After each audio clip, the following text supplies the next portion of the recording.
Welcome back, you filthy exiles. You'll notice my voice is a little gruff. I sound way worse than what I actually am.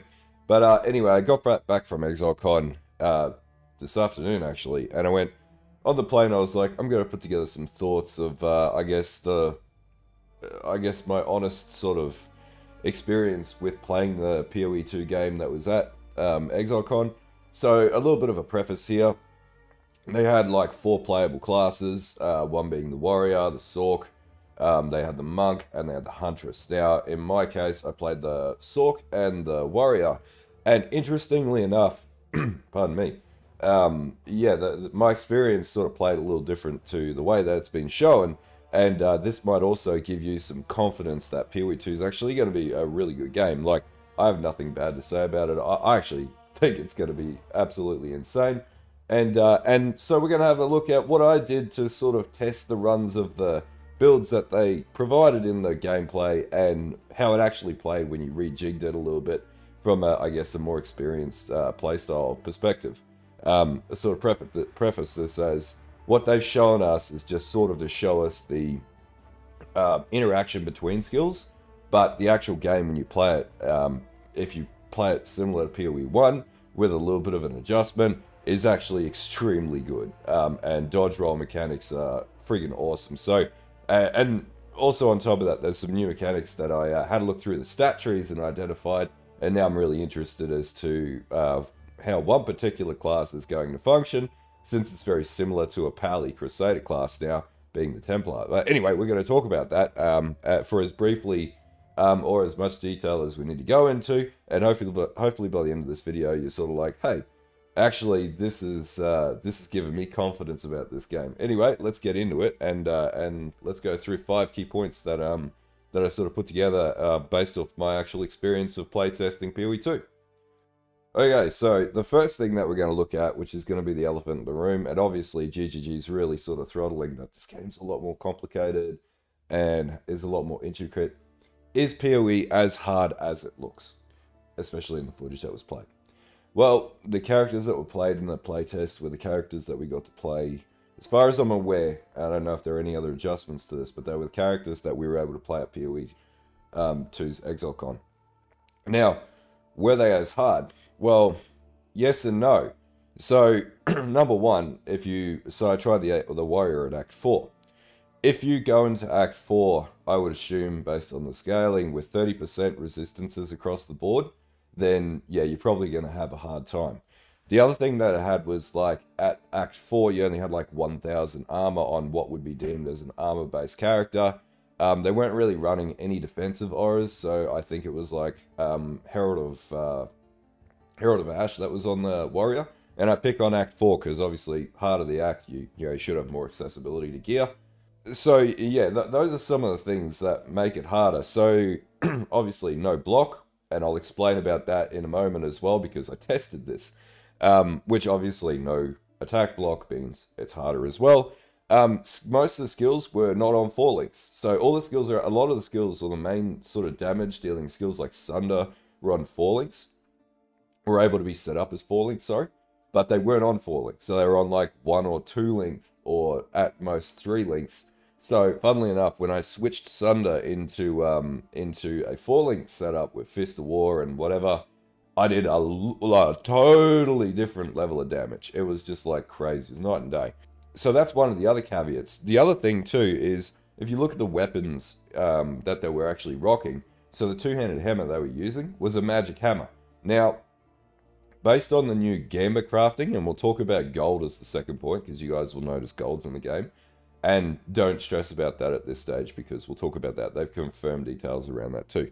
At that point, by like Act 4, considering it was a 7-act campaign, you would think that you would have rare weapons, considering the rest of the gear on the tune that we were playing was rare. So, and it had like basic resistances, but like a lot of them were like 3 attributes of stats, so maybe 1 implicit, 2 explicit, no implicit, sorry.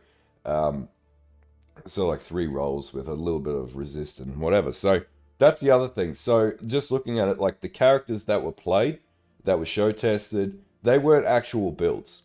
And so that's one of the things that sort of is a little misleading, but I can understand they're setting an expectation and they're trying to show the synergy between skills because you have the option to play like 9 skills. Once I started adjusting this though, so for example on the on the warrior, I went and I gambit a shield and I gambit a one-handed mace that I could use. Now, a lot of the gear that was dropping was outside your wheelhouse of being able to actually equip, because they didn't want you to be able to equip a lot of different gear. They wanted you to play as they, I guess they've intended, which is fine. They're, yeah, it's their game. They can advertise it the way they want. I ended up putting a shield on with 25% block, and my survivability went from down there to there. Like, it was crazy. It was really good to play. And I went from being like, man, this is really hard, to the obvious, like, okay, we've tuned the skill up a little bit more, and now this game is so fun. Like, dodge rolls, everything. Now and again, some enemies would just body me, and that's fine. But as an overall, like, obviously, playing more of a build versus what they put there was significantly better. The same was with the Sork. What I actually did was just load up 4 skills in the arc and run around with the move button just mapped to my, my left click mapped to move as you would play PoE normally, and then just had right click set to cast arc, and then it was an Arctic Shield as well, which I actually really like. The new Arctic Shield. It's really OP for casters because when you stop, you get a huge, like, ridiculous shield. And then it had like some type of ice bite. Enemies would hit you and freeze. And the Witch was just so easy to play. I got like halfway through the Act 3 area just from one tapping everything and or charging up my skill with my Unleash, and then just going boom, and then or dropping my mana field, and then basically just like destroying everything. So there's a boss where it has a monkey with a pillar. I tend to hit that boss. Like, it was really easy. So that's probably the biggest thing that I'd say. The gear that's in the gameplay, it's not developed gear, and they're not builds. So will the game be easier on release? I don't know. They might tune it differently. There's a lot of things that can happen before now and then. But my honest to God opinion is that, like, they've shown us the interactivity between skills, and I appreciate that. But, like, for example, Yancey equipped poison onto the monk, and then just started poisoning and ripping enemies up. So once you start to enable builds, which obviously is what we will do, and you sort of level up or whatever, it becomes not much different to PoE 1. It's a little harder, and there's a little bit more enemies chasing you. I felt like that press mechanic where enemies were on top of me. That being said, now that they've added dodge roll, that's not so much of an issue because you just dodge roll around. Could you play the whole game without dodge roll? Yeah, I think so.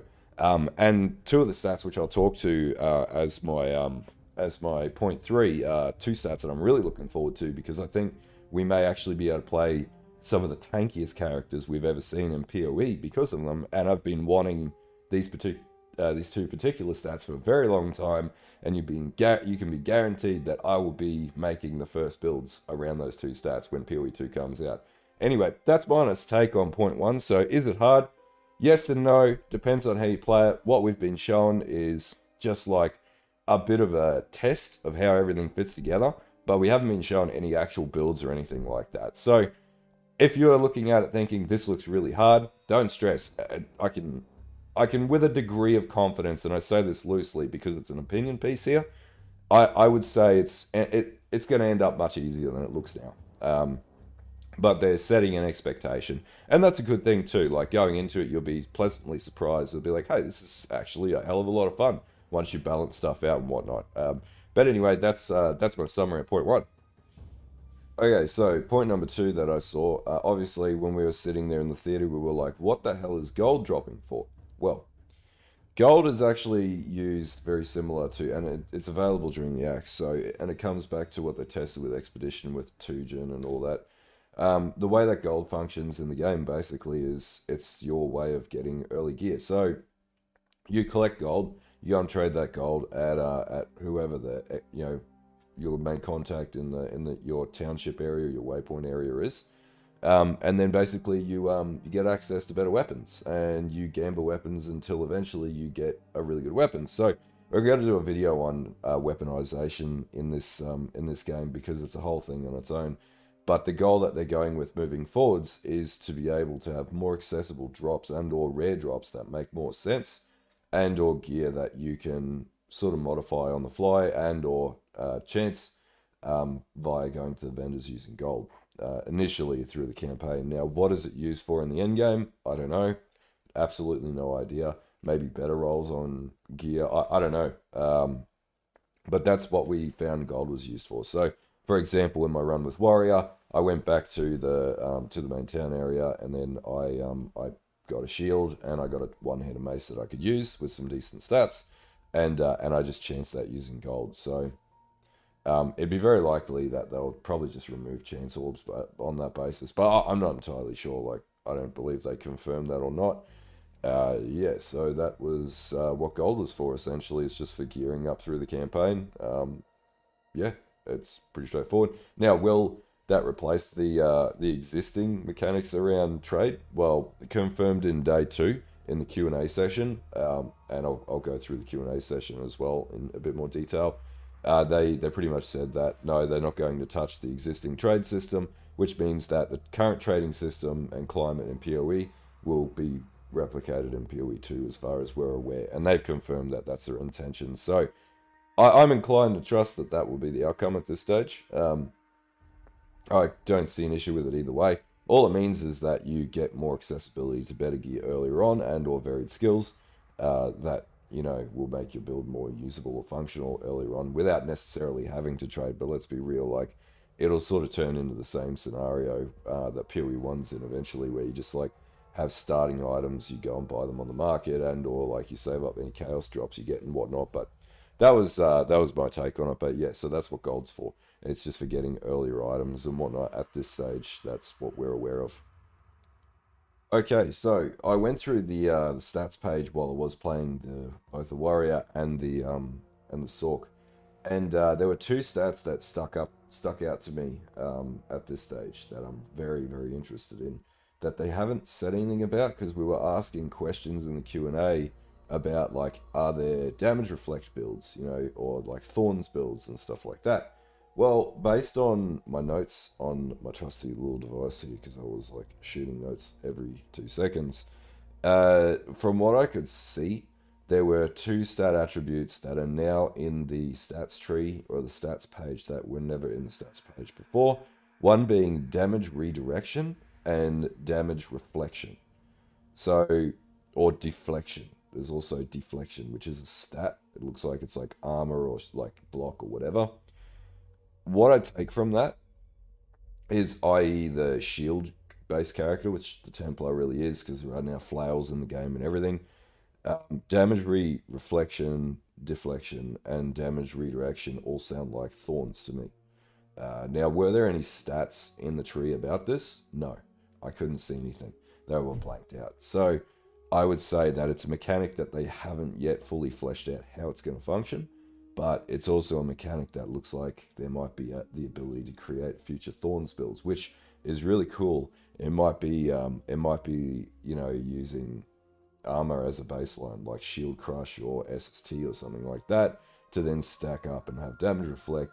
And knowing that they're porting over a lot of uniques from PoE 1 as well, I would say that that their intention is to introduce thorns and damage reflect builds, especially with like how frozen or Arctic armor works and stuff like that, with the way that it sort of reflects damage when you're standing still and things.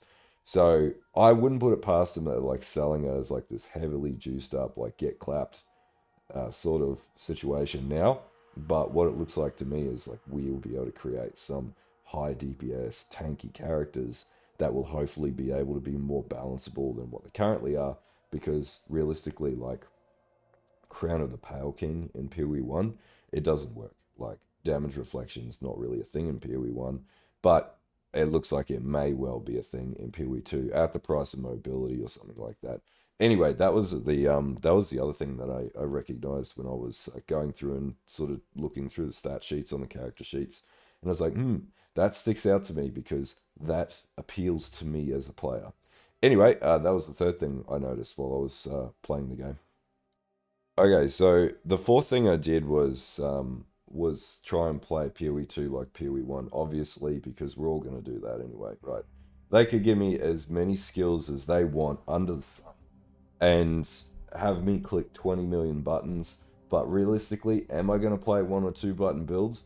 Abso-freaking-lutely. This is a channel made around building tanks, and that's what we do. We play one or two button builds. If I can avoid having to click more buttons, I absolutely will. So, how did I test this when I played the playthrough? Well, this came back to testing out the Sork, which I actually thought was a really good class. Like, I'll be honest with you, it was a lot of fun playing the Sork. Um, so what it ended up doing was mapping her move button as the left click, just straight up move, mapping arc as the right click, for linking supports into arc, and I had like a lightning penetration gem drop, which was really friggin' lucky. And then I went back and gambit a 22% cast speed stave using gold, and that was OP as well. And then I ran around simply with Arctic Armor and also like the Mana Storm, Mana Field sort of thing that they showed, just out of interest to see how that would feel. And and yeah, it played exactly like PoE 1. There were a couple of times when I was like getting pressed and I'd have to hit the dodge roll. Obviously, with stats on the rest of the gear of the character would be much more balanced out. But often I found Arctic Armor made up for a lot of that because I had like Ice Bite on Arctic Armor, which like deflected like cold or freeze chance back to the enemies. And like when they would hit me, they would just like freeze, and then I would just sit there and clap them with Arc. Didn't use any other skills, didn't need to. There was no skill comboing, nothing, because I'm a lazy, lazy, lazy Path of Exile player. So, moral of the story, what does that mean? Well, until it's to be seen, their playtests to me are like, hey, we've got 9 possibilities for like skill setups. However, I'm not going to play PoE like that. I'm going to play PoE the way that I play PoE, which is run Chad skills that don't need many buttons. That leads me to believe like builds like RF and stuff like that will still be completely viable, because obviously we haven't seen like any of the ascendancies or anything like that too. And that's another big comment to make here. Like we are not even playing with ascendancies. We're just playing with the base archetype character. Talking about ascendancies, they have confirmed that there will be a system to get ascendancies through the campaign, but lab is now gone. So that's just something really interesting that stuck out to me in the Q&A sessions as well. So we will still be able to get ascendancy points in more or less a similar-ish way, probably closer to the way that Sanctum plays. But we won't have to do Uber Labs or anything like that moving forwards from what I can see. So that was really cool as well. So moral of the story there. Am I going to be playing, or are we going to still be playing the old like trusty builds? Well, they make them available to us based on what I tested. I don't see why you wouldn't be able to. And I reckon we could probably cheese way better defenses than what we even had in PoE 1 based on the increase of new mechanics, stats, and gearing and everything else. And the switchable stat items having like multiple shields and then switching out shields and stuff like that sort of seems like a possibility that would be sort of pliable. Um, yeah, that was my take on that. So yeah, I did test it. It did work. Actually, I found my mobility was crazy. The other thing to note too is they're taking out Quicksilver Flasks, so we won't have Quicksilver Flasks anymore either. But I didn't really feel like I needed one, and yeah, it was pretty good. So yeah, did test it. It did sort of work. Obviously, would need better gear and whatnot, but yeah, from my experience, you could play one button builds. At least that's my opinion. That's my take. Whether the game changes, I don't know. Right now, I think it's doable. Having played it, that's my opinion of it. Yeah. Okay, so I guess point 0.5 from playing the game in the I guess the iteration that it's currently in. Did I like the game? Did I like it overall? Hell yes, it's awesome. Dodge mechanics, great, or at least like dodge rolls. Build feels like characters feel so meaty, like you can feel the hits behind things. Spell casting, everything looks amazing. Like graphically, the fidelity is absolutely insane. Challenging bosses, like it doesn't feel like trash mobs and stuff like that like before. They feel like everything has more significance. The boss fights are really cool. So I killed the monkey boss. They are challenging, but they're a lot of fun too. Like the game actually is a better game for what they're making it into. And splicing it away from PoE 1 means they can add some new mechanics in that they weren't previously able to do. Am I super excited for all the new classes? Yep. Honestly, like a combination between Jug Warrior and Templar is going to be where I sit in the tree of affinities for things that I'll probably end up focusing on the channel. Probably more so the Templar than anything else, and hopefully they add in the Marauder Jug again, as we've already had. But obviously we don't know the ascendancies yet. They did get rid of some stuff, like the crafting bench. Looks like it's not going to make its way back in, but that may change before the end of things. So we'll see how that plays out. The only things that I didn't really like were having to go back to the to the waypoint zone and hit the fountain.